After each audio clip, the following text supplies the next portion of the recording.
Hello, and thank you so much for joining us on this week's episode of the program. It's Sport Pizza, of course, you know, it's the biggest, the boldest, and where you get the absolute best in the ever-exciting world of sport.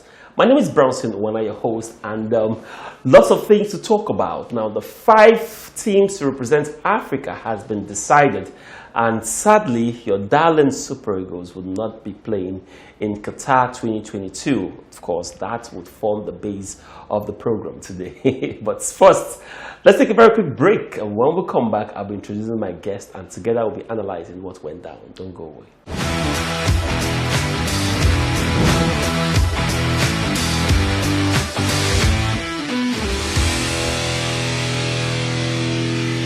Welcome back. Now, Dario Lainka is a sport journalist. He joins me at this time. Dario, good to have you on the program today. Yeah, it's my pleasure to be here once again. Well, Tuesday wasn't a very sweet time for most Nigerian sport fans, and the expectation was very high.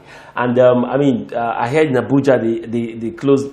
Government said they should close 1 o'clock so they could go support the Super Eagles. And fans were there. Report has it that as at 10 a.m. in the morning, fans were already trooping into the stadium to take their position, waiting all the way till 6 p.m. to watch Super Eagles not just play but qualify to the World Cup. And of course, we know what happened. Let me ask you, Dari, in your opinion, what do you think went wrong in that game? I think there are many things that went wrong. First of all, when they released the team list for this particular game, yeah, I think I was a bit skeptical because you just came back from an AFCON and you worked with some players. Yeah. And I felt that those players should form the crop of the team. Then all these new players that we are inviting, it shouldn't have been now. It should have been after we have qualified, then through friendly matches where we start to bring them in and see because the World Cup is still like a long time from now, like November. So I think that's number one. Then number two is that the game itself, we don't have a coach that can read the game, and then he failed to make good changes. Even the selection was bad. Bringing in 5 players, to your starting 11 in a crucial game like this, I think it's totally wrong. Totally wrong. Totally wrong. And of course, we saw how that game ended. But let's look at our midfield, for instance. Victor Osimhen, I could count how many times Victor Osimhen had a touch on the ball. And that's largely from, at some point, we had to depend on long balls. Do you think we could have had a better selection in our midfield? That based on the list released for this game? I think we could have had a better selection for the midfield. When you look at this guy, Akikumi Amo, who plays in, I think, Denmark, the guy is an inverted winger, somebody who can come from the wing, come to the midfield and do some dirty jobs. So I do not know reason why the guy was not considered. Probably he's still new to the team. And I felt that at the time when Joe Aribo was not really doing anything, I felt that we should have brought in somebody like Kelechi Iheanacho to come and play that role. Probably, that Kelechi played the 10 in the first game. He didn't do well.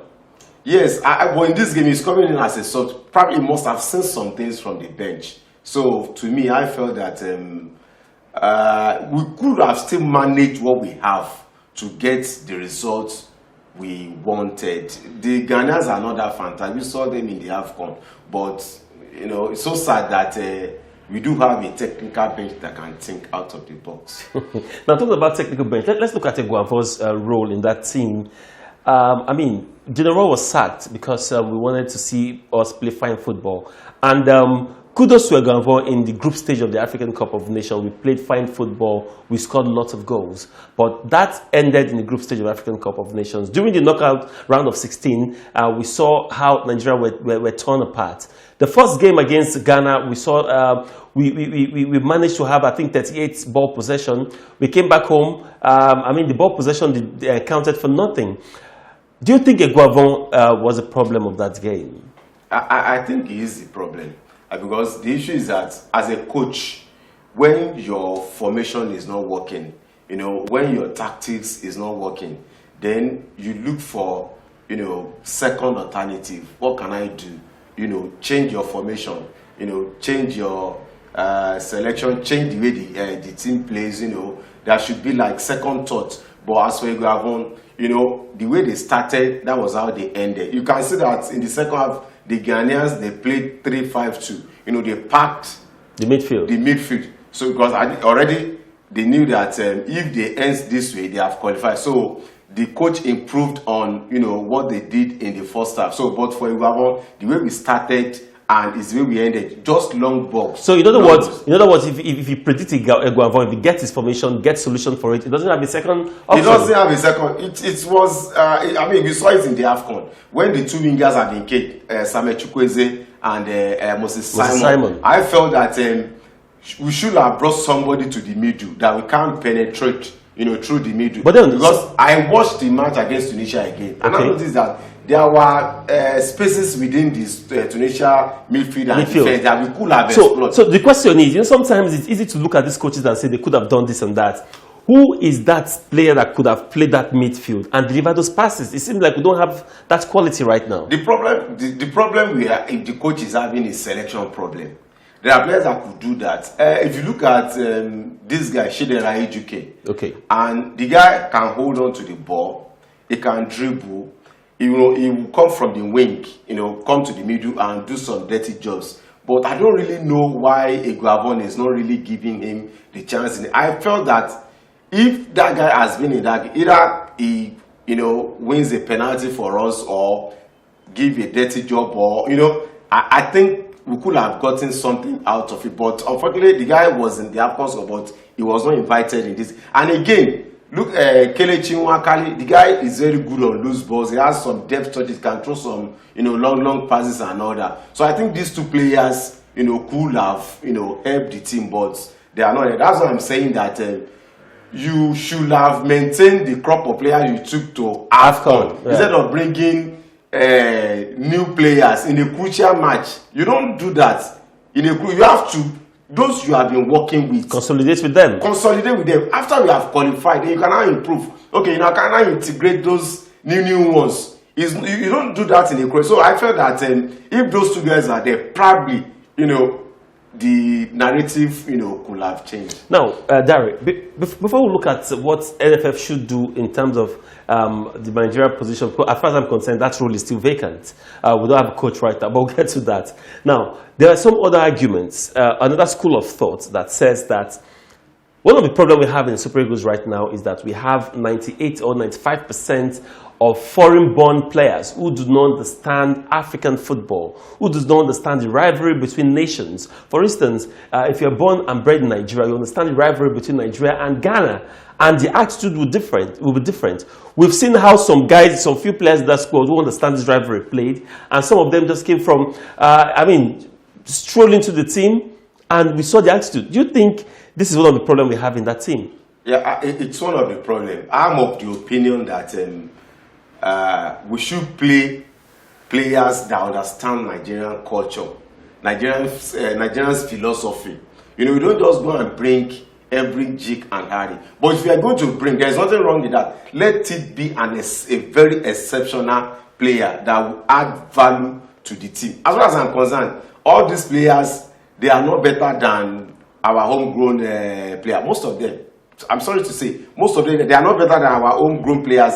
I can pick like 2 or 3 players from our MPFL, you know, midfielder that will play better than Joe Aribo. But we have seen players that have played in the under 20, under 17, that are now somewhere in Europe played, and they are doing it because they already have the rudiments. Like somebody like Samson Tijani, even Akikumi that is on the bench. But these ones, they don't know our culture. They don't know that they are interviewing Lukman Dedemola. He said it's just like every other match. How could you say that? You don't understand the rivalry between these nations. These two nations. So to me, I feel that when you are depending too much, probably because you have a lot of Nigerians in diaspora, and you want to kill your football.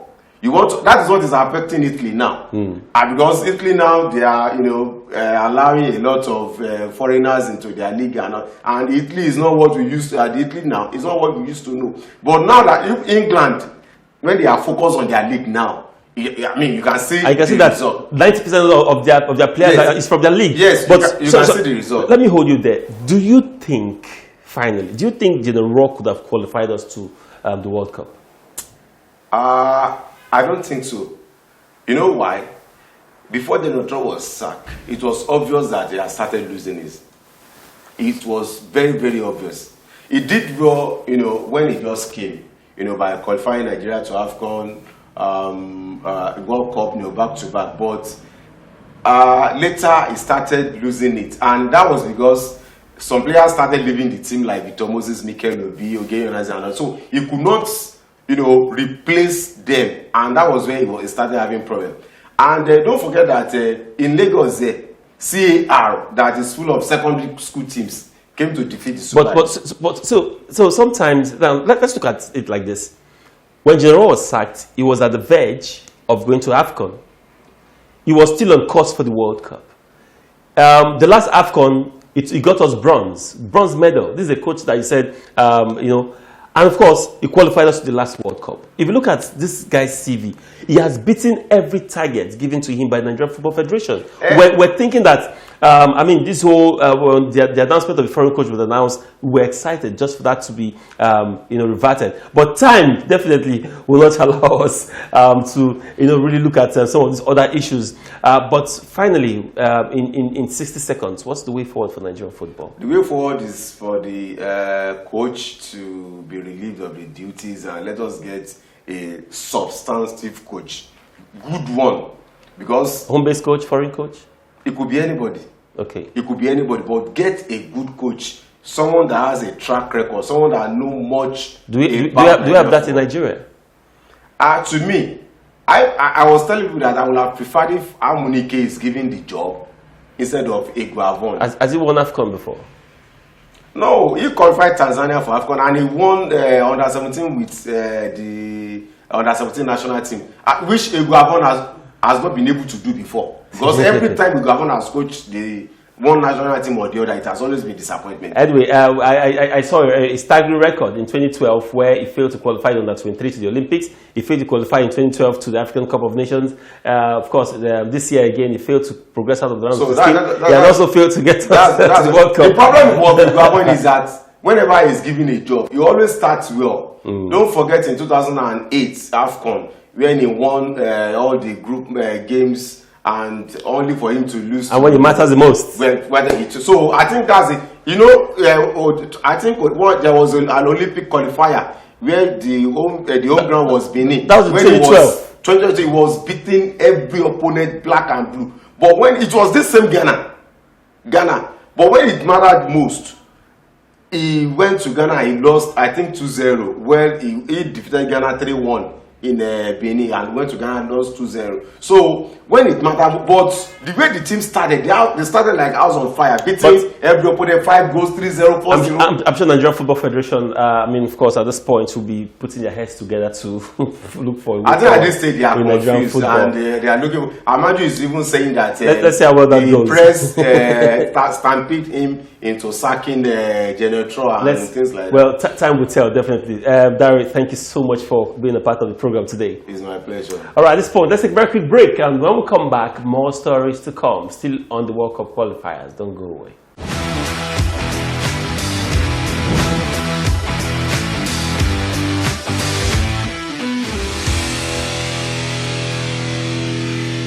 Welcome back. Now, of course, Dari gave us an in-depth analysis of his thoughts about how Nigeria performed in the playoff. I mean, it remains a shock. As even I speaking, I'm still in shock. But let's also tell you that Ghana, of course, qualifying in grand style after beating the Super Eagles of Nigeria to qualify for their third World Cup appearance. Senegal also made it to the World Cup. Did I say AFCON? It's World Cup, I beg your pardon. Tunisia, of course, also made it to the World Cup, a big one. Then Morocco, in a grand style, qualified to the World Cup. Also, you need to give kudos to Cameroon. I mean, they put up a very good fight just when no one saw it coming against Algeria in the last game. Came back, of course, got that last-minute kick that sent them straight to Qatar 2022. Joining me at this time is my strike partner, Olakunle Philip. Of course, we'll be looking at African chances in the World Cup. Kunle, good to have you on the program. Yeah, thank you very much, Brownson. It's great to be here. You know, the day looks like one of those days that you would not as journalists want to come on here, but after that disappointing ouster from the Super Eagles. But of course, we have to be here to get the job done. It's great to be here. Yeah, and it's sad, but let me feel your pulse about that game. I mean, what's your thoughts about the way the Super Eagles play, from the coaching crew to the players' attitude, to the NFF, to the Minister of Sport? As far as that game is concerned, everybody involved. What's your thoughts about them? Yeah, from the players, I think Daria has really said so much. The players didn't show determination, they didn't show zeal, they didn't show zest, and they played like nothing was at stake. And one of the players, Ademola Lukman, said that the game between Nigeria and Ghana is just a normal game. But you and I know that it's more than just a game. And they went in, played it like the normal game, and that's why we've been ousted right now. Like I said on my social media mechanism, I said this game looks like what I saw in 1992 between the Super Eagles of Nigeria and the Black Stars of Ghana. The Abedi Pele-led team defeated Nigeria by 2-1. It wasn't as if the Eagles were bad. The Eagles were very good on that day. We had Stephen Kesh, we had Mutiwa Adepoju, we had Alo Agu and lots of other players. But unfortunately, Rashidi Yekini was there. The Ghanaians were tactical, and then they got the job done. I cried my heart out, and the loss a few days ago really also made me, it was one of those losses that, no one would really have loved to witness. A very sad one. So for journalists, some of us are already making our plans and all of that. But talking about the game proper, I think we got it wrong tactically. Augustine Eguaveon, apart from his performance at the African Cup of Nations, I felt that before the game, the NFF, I'm still going to come back to the NFF, the Nigerian Football Federation said they were going to secure the services of another coach immediately after the Nations Cup. The timing between when Rowe was sacked and the African Cup of Nations was very short. And he said, okay, Eguaveon, take the team to the African Cup of Nations. But because of the only thing Eguaveon did in the African Cup of Nations was just a first-half performance against the Pharaohs of Egypt. Nothing of that nature. Because you can't be talking about beating smaller teams and you're saying, oh, Nigeria played very well. Are we not supposed to play well against smaller teams? We played a very fantastic game against Egypt, and then, yes, the Eagles were good. After that game, against the Tunisian team, the Celtic Eagles, they understood the style of the Eagles, and the coach didn't have a plan B, just like yourself and Dari said. No plan B, and they defeated the Eagles with so much conveniency. Eguaveon was bereft of ideas, and after that time, we felt, oh, we're coming back home. Pasero has been contacted. That was what the NFF, that's why I said, I don't seem to understand the Nigerian Football Federation led by Amaju Pin. It's just like one, chasing glory, personal glory, than, having the interest of the country at heart. If you watch what Pinnick has been doing, because he told us that they already signed a pre-contract with Pesero, and immediately after the Nations Cup, we thought Pesero was going to take charge. What is the essence of all the moves they made, contacting Jose Mourinho and all of that? And at the end of the day, they say Eguaveon brought in some coaches that are not tested. Okay, Amunike is tested, is good and all of that. All the other coaches, is Jobo tested? Aloy Agu has never been a good goalkeeper for the. I watched Aloy Agu all the years he was the goalkeeper of the Super Eagles. It wasn't fantastic. Most of the preparations always go his way. And then we had Paul Agbogun as well. Paul Agbogun is a total failure with the Nigerian Football Federation. All the time he has handled the national team, he has failed. But we have Joseph Jobo. Again, I mean, most of the people you are calling may have been imposed on him. You know how Nigerian football works. It must have been imposed on him. I don't care whether somebody has. If you know you can't work with these people, why can't you tell your employers? Tell them you can't work with them. He himself is tactically deficient. And it was obvious. You're talking about the technical director of the Nigerian football. Technical director, but what is it? What is he directing? It's obvious there. We can see. He has been the only thing Eguaveon did with Nigeria was in 2006, where he got us the bronze medal. Yes, he started well, beating Ghana, and of course went to the semi-final. We lost, and he came up with the bronze medal. After that, Eguaveon has been a total. All the times he has led the Eagles have failed to make any meaningful impact. So I think the NFL should have understood this. These things happened with the Desert Fox of Algeria. Back then, they were changing coaches. They had the quality, they had the players. But they were not getting the result. At some point in time, they got the job. They got a coach who was sound. and the Algerians began to, at least they rule for a certain period. The same thing with the Cameroonian team. The Cameroonians had players, but they didn't have a good coach. But at some point in time, they got it right. I think one problem that this team lacks is not about the personnel, just like you have said earlier. It's not about personnel. We've got classical players in our ranks, but we don't have the coach to take us to the desired. Eguaveon is predictable. If any coach that understands the other game will beat the Super Eagles with ease, because it's first start. I remember when the Ghanaians didn't release their first 11 list, the team that the 25-man list before to the game, and then they asked Eguaveon, who are you? They were asking questions. He said he already knows his first 11 players that are going to prosecute the game in Kumasi. And I'm wondering why. I'm wondering who. Okay, the same set of players that played in all the games in the African Cup of Nations was the same players in English. Despite knowing the fact that the Ghanaians were going to pack the midfield. I understand that right now Nigerians are hurt, and I mean it's everywhere. I mean, if you go on the street, you walk past some Nigerians, you see how sad they are. Now, people don't understand that Nigeria out of this World Cup affects us economically, because some brands would have dropped money for sponsorship.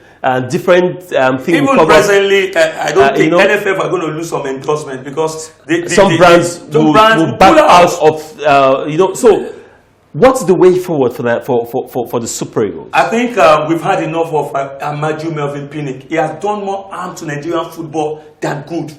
As far as I'm concerned, I stand to be corrected. Amaju Pinnick is one of the worst NFF presidents we have ever had. Absolutely nothing to show. For over how many years, and it keeps being there. It keeps, talking and doing all the talking. Yet, most of the time, the only thing, Brownson, that gives us joy and pleasure is the Super Eagles of Nigeria. Football, with the presences of the country. And look at it now. It's like they're taking the football away from us. That's why so many of us were sad about this game. The way forward, if I have my way, I think Amaju Pinnick should honorably resign. He should step down. And secondly, the NFF, the consortium of coaches that we have, should please let them just go. I saw the Algerian coach yesterday when the Ikambe got a few minutes ago, I beg your pardon. When Ikambe got the winning goal, he wept.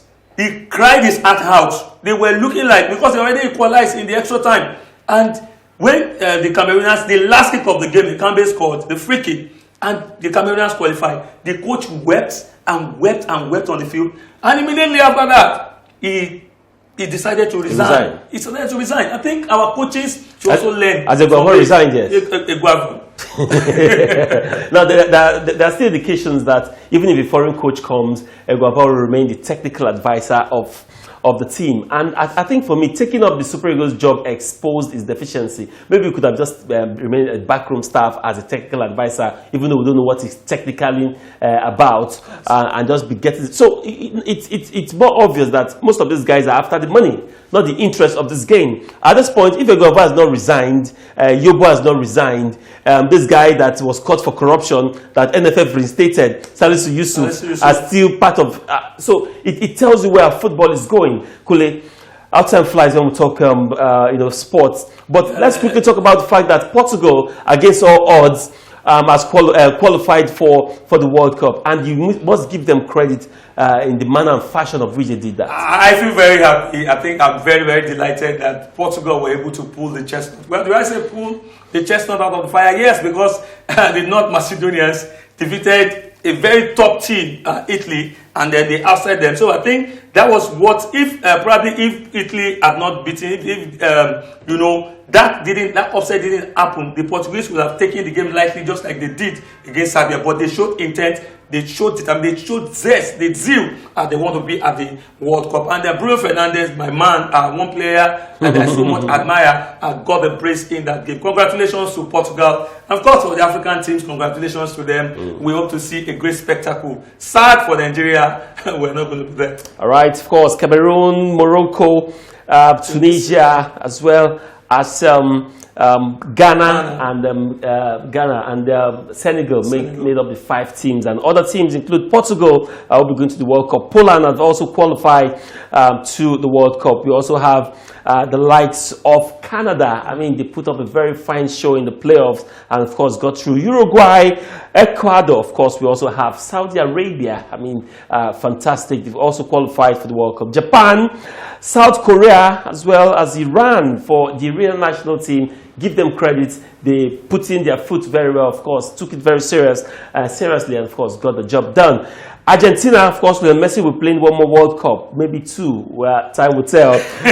Netherlands also made it. Switzerland qualified as well. England, of course, put up a fine performance. They qualified. And, of course, we have the likes of Serbia qualifying to the World Cup. All these guys we would be seeing. Spain, Croatia, Belgium, the powerhouse, as well as France, also made it to the World Cup. And, of course, don't forget Brazil have also qualified to the World Cup. Denmark will be playing at the World Cup, as well as Germany and the host nations. You can't forget them, Qatar. All the teams will be seen in the finals come November 26th, where the game will be kick-starting. Like it or not, that's our play of the week for this week. And of course, we hope that Nigerian football will bounce back better. But of course, don't forget that the draws for the World Cup will happen on Friday. On our show next week, we'll be giving you an analysis of the group stage of the World Cup. Nigeria may not be in the World Cup, but of course, World Cup must go on. And Sport Pizza will always report. The difference is that I mean, what's the point of going to Qatar, right? But of course, that's what it is. Olakule Philip, thank you so much for being a part of the program today. Yeah, thank you very much for having me. But Brownson, we have to keep smiling and hope that Nigerian football will bounce back. All right, Kule, we got to keep that smile on, and really hope that we do better in our next outing. Now, don't forget to follow us on all our social media platforms currently displaying on your screen right now. Of course, you can also go to our YouTube and, of course, search for Sport Pizza. Feel free to subscribe and watch our previous episode. My name is Brownson Owana. Thank you so much for joining us today. Let's do it again next week. Until then, please stay safe.